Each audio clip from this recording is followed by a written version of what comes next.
menyaksikan acara mingguan dunia kita produksi VOA. Saya Aryatna Budianto. Dan saya Rifan Dwi Astono, dan kali ini kami bawakan dari kawasan Navy Yard di Washington DC, ya, Nek? Betul, ini namanya Yards Park. Di sini adalah lokasi rekreasi sekaligus orang bisa juga makan-makan karena banyak sekali makanan di sini, restoran ya. Ada sekitar 30-an gitu dan juga kafe. Nah, tapi ngomongin soal makan-makan ini, di episode kali ini kita pengen ngomongin soal kulineran di Amerika Serikat. Nah, berikutnya kita akan mengajak pemirsa untuk berkenalan dengan seorang chef di San Diego, California.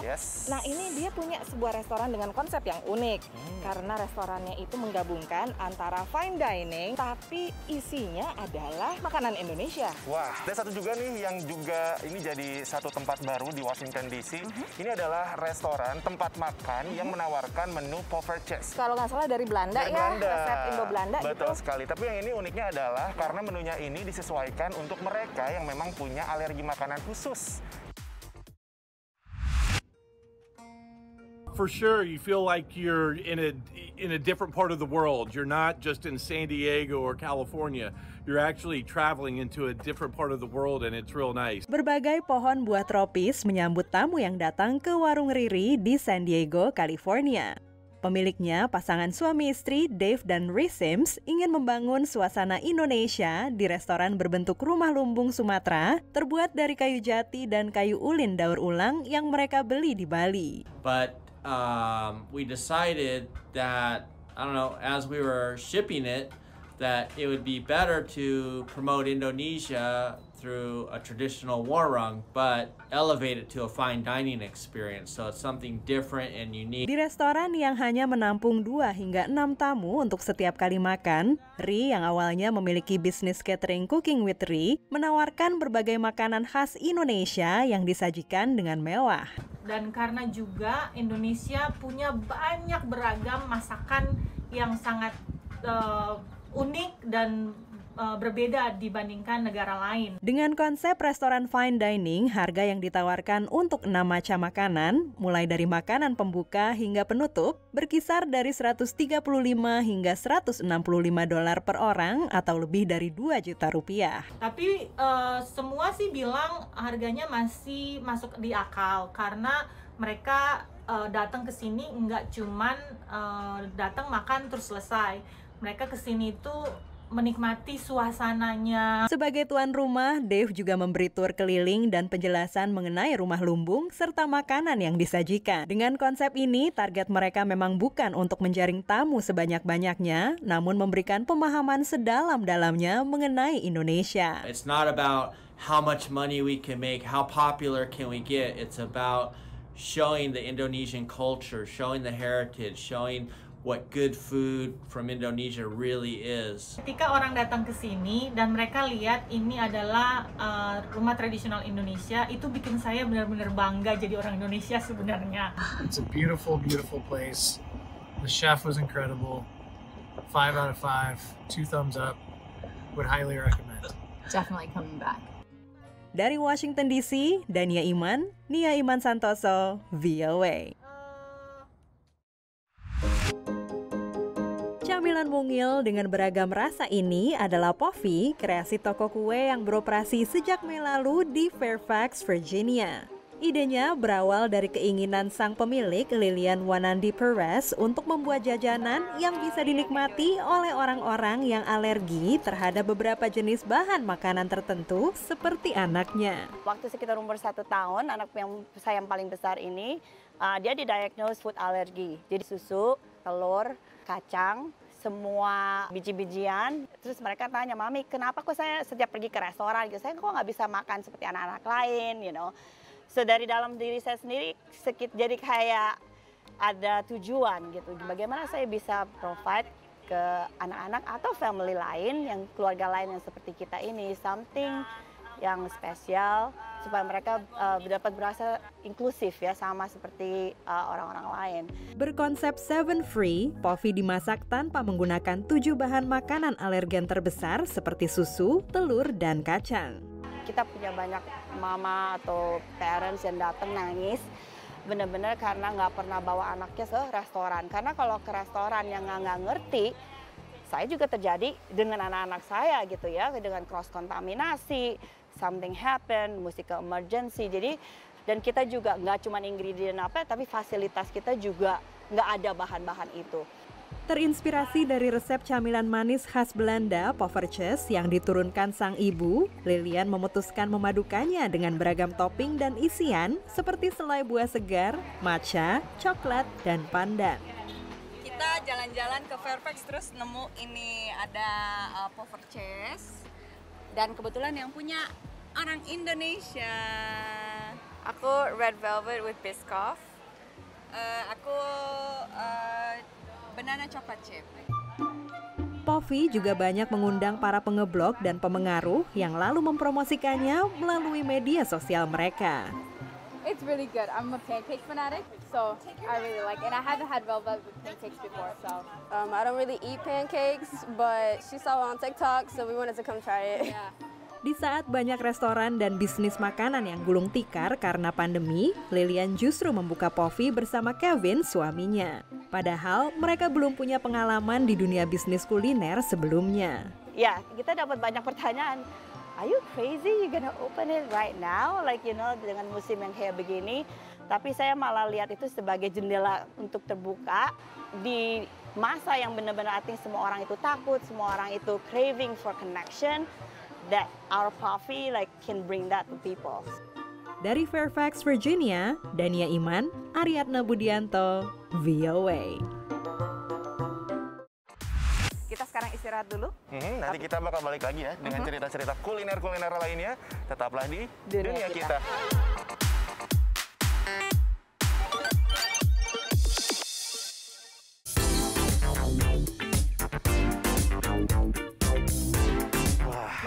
Di Dunia Kita yang masih kami bawakan dari kawasan Navy Yard di Washington DC. Betul. Ya. Ngomong soal kuliner Indonesia, orang sekarang sudah sangat familiar dengan yang namanya tempe. Tempe semakin populer di Amerika. Ada di supermarket terdekat kita juga ya. Dan memang ini juga semakin banyak yang suka karena ini jadi makanan alternatif ya, Nenya. Apalagi buat mereka yang mungkin vegetarian atau vegan. Betul sekali. Dan ini juga jadi satu lahan bisnis yang dikembangkan oleh sebuah konsorsium yang isinya ini adalah ada saintisnya, ada pengusaha-pengusaha juga untuk membuat produk tempe. Dan mereka ini berbasis di New Hampshire ya, Nek? Di kota Thomasville yang kemarin ini terkenal karena mau ada didirikan Kampung Indonesia. Wah, pas. Ya, nah, dan berikutnya karena kita masih ngomong-ngomong soal makanan juga, bagaimana caranya supaya kita bisa selalu menyediakan pasokan pangan yang cukup untuk warga di dunia, populasi semakin bertambah.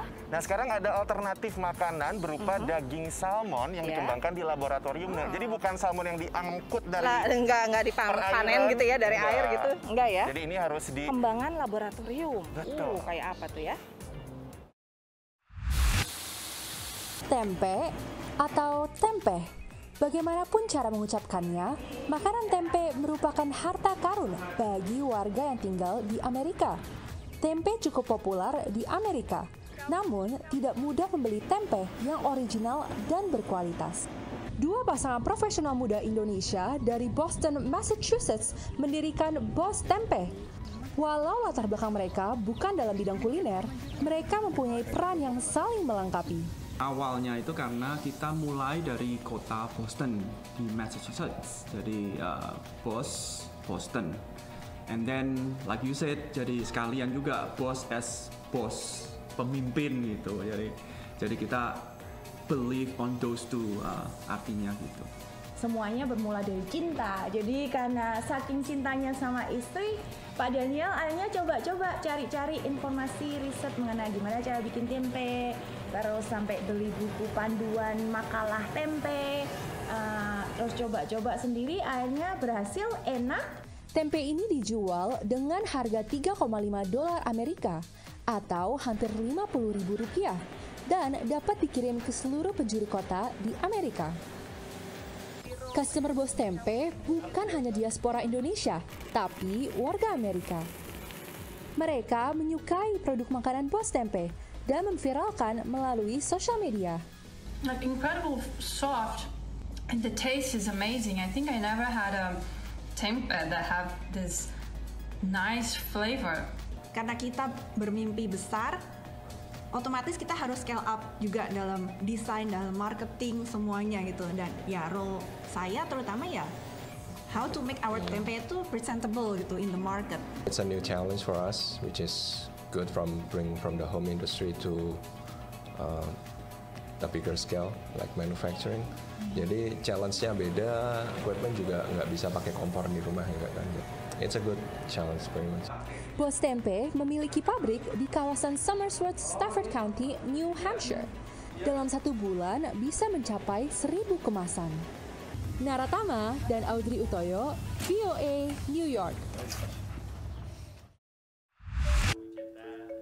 Segar dan menggiurkan.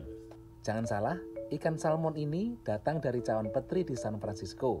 Setelah tren daging sapi dan ayam dikembangkan di laboratorium, para ilmuwan kini bereksperimen untuk mengembangkan daging salmon. It's the second most consumed seafood that we eat as a country after shrimp, and it's the most consumed finfish. It also has a huge amount of culinary flexibility, let's say, right? Dengan menggunakan sel ikan salmon coho, daging dikembangkan melalui proses serupa fermentasi dalam tangki stainless steel. Rangka berbahan dasar nabati membantu sel untuk tumbuh serupa dengan bentuk daging ikan salmon. Dalam waktu 6 hingga 8 minggu, daging salmon siap disantap. The texture is so close. The firmness of the fish, the color of the fish, the striations, and it has just this really great clean finish. And you can taste that in the product. Salmon dan sari laut lain yang jadi panganan populer belakangan ini mengakibatkan penangkapan ikan yang berlebih. Sementara salmon budidaya menghadapi masalah kekeringan akibat perubahan iklim. Stocks are declining, oceans are warming, planet's warming up, and there's been a lot of movement toward alternative proteins, right, across the board. Wildtype percaya daging salmon kembangan mereka bisa mengatasi permasalahan ketahanan pangan. Typically when a fish is harvested, there's so much of it that is just discarded. So things like, the fins and tails and guts and parts that, we don't consume. And so when we started Wildtype, we wanted to really focus on just in the most efficient way possible, create just what we eat. Saat ini daging salmon masih dalam fase prototipe. Rencananya, Wildtype akan menjual daging salmon ke restoran dan pasar retail. Sementara, pelaku industri restoran menilai salmon yang lahir dari laboratorium ini bisa jadi masa depan sektor pangan. Ultimately, I would love to have a restaurant that's open in the future. And for that to happen, we believe we have to look outside our normal fishing practices now. Data Organisasi Pangan dan Pertanian Dunia mencatat pada tahun 2020 menunjukkan sekitar 66% ikan di dunia mencapai titik penangkapan berlebihan. Demikian laporan VOA.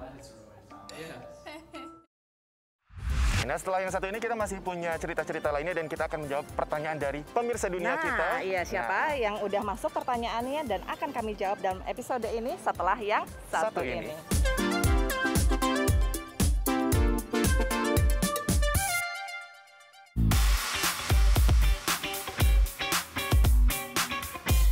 Masih dalam dunia kita yang kami bawakan dari kawasan Yards Park di Washington DC. Ya, nah sekarang waktunya untuk menjawab pertanyaan dari Anda yang sudah memasukkan pertanyaan ke redaksi dari siapa nih? Mora Ganda di Medan. Halo. Hai VOA Indonesia, aku pengen bertanya nih. Emang bener ya kalau kita misalkan belanja di pasar tradisional Amerika tidak ada proses tawar-menawar antara pembeli dan penjual sama seperti yang kita lakuin biasanya di pasar tradisional Indonesia? Mohon infonya, thank you. Terima kasih Mora di Medan atas pertanyaannya, ini menarik sekali. Aku nggak kepikiran loh terus terang karena saking nggak pernah nawarnya di Amerika. Iya sih, di sini tuh kayaknya praktik tawar menawar dengan pedagang itu kayaknya jarang ditemukan ya. Haggling gitu ya. Hampir nggak pernah sih, memang belum Hampir pernah. nggak pernah, dan lagi pula juga kalau saya sih ya dari dulu ya udah tinggal di beberapa negara bagian, memang belum pernah menemukan tempat baik di farmers market atau pasar basahnya ya seperti di Indonesia itu nggak ada sih. Mereka udah naruh kayak label-label harga gitu, terus saya juga nggak kepikiran untuk ini $12 bisa 5 nggak gitu. Mungkin di tempat-tempat tertentu, misalnya kayak di kawasan pecinan, misalnya kalau lagi jalan-jalan ke New York nih, ke kawasan pecinannya, misalnya mau beli souvenir apa, tongsis atau apa gitu, itu kalau kita borong gitu, misalnya beli 10 gitu karena oleh-oleh gitu, mungkin bisa nawar kali ya. Mungkin bisa nawar. Coba kamu coba deh. Nanti deh, aku kan mau ke New York bentar lagi, ntar kita cobain ya. Iya. Tapi sebenarnya kalau misalnya mau mendapatkan harga lebih murah, di sini juga sebetulnya kalau belanja online itu banyak juga tuh website-website yang ngasih kupon-kupon diskonan. Betul, ya kan? iya. Jadi memang jawabannya adalah tidak lazim ya, tidak banyak ya dilakukan. Mungkin bisa, tapi sayangnya kami berdua belum pernah melakukannya. Ya terima kasih Mora, nanti kalau misalnya kami sudah berhasil menawar, kami akan kabarin ya. Nah, berikutnya adalah sebuah liputan yang terakhir. Liputan yang terakhir tadi ngomong-ngomong soal farmers market atau pasar basah di Amerika Serikat. Ini juga ada kegiatan yang dilakukan terutama ya di farmers market, tapi nggak hanya di farmers market aja. Bagaimana mereka mengumpulkan sisa-sisa bahan makanan yang tidak terjual tapi disalurkan, dimanfaatkan sehingga tidak terbuang. Betul sekali, apalagi di tengah situasi krisis karena pandemi virus corona ini ya. With COVID-19, there has been a tremendous demand for fresh food. Mempertemukan langsung petani dengan konsumen adalah salah satu cara LSM Fresh Farm membantu mengurangi sampah makanan selama pandemi. And you're going to end up with a lot less food waste than you do with larger industrial systems because there's much fewer points along the distribution cycle where food can be wasted. Semakin kecil skala distribusi, semakin mudah mencegah makanan terbuang. We're very good at keeping balance on our numbers of birds and we don't really increase until we see a market demand of increasing. Sampah makanan jadi masalah besar di AS. Lebih dari 100 juta ton makanan terbuang tiap tahunnya. Di saat yang sama, sekitar 42 juta warga AS dihadapkan pada kemungkinan kekurangan pangan selama 2021, menurut LSM Feeding America. Selama pandemi, sejumlah program pengambilan makanan beralih ke sistem online untuk menjamin protokol kesehatan. Inovasi juga dikembangkan. Sampah makanan yang biasanya diangkut ke tempat pembuangan akhir akan menghasilkan gas metana yang berdampak pada perubahan iklim. Startup Loop Closing menginisiasi program pembuatan kompos di tempat yang menghasilkan banyak sampah makanan seperti restoran. If you stop hauling food waste and compost it on site, it provides a path to get us from the 6% of recycling of food waste to 100%. And that product of finished compost is put into our soils, which makes our soils more resilient to extreme weather. Badan Perlindungan Lingkungan AS berencana untuk mengikuti anjuran PBB untuk mengukur dan menetapkan batas untuk mengurangi sampah makanan hingga 50% pada tahun 2030. The rest of the world certainly looks to the U.S. for leadership on climate change. The physical world has limits, and in many cases we're pushing up against them, in terms of the pollution that we generate through our production and consumption choices. Tapi untuk mengurangi sampah sisa makanan, butuh kerjasama dari berbagai pihak. We're doing a lot of consumer education outreach. We're working with private sector stakeholders. We're spreading the word about the liability protections for businesses who wish to donate food to food banks and pantries. Data PBB menunjukkan sepertiga dari makanan di dunia berakhir di tempat sampah, dan pembuangan terbanyak justru terjadi pada akhir rantai pasok, yaitu pada titik konsumsi akhir. Demikian laporan VOA.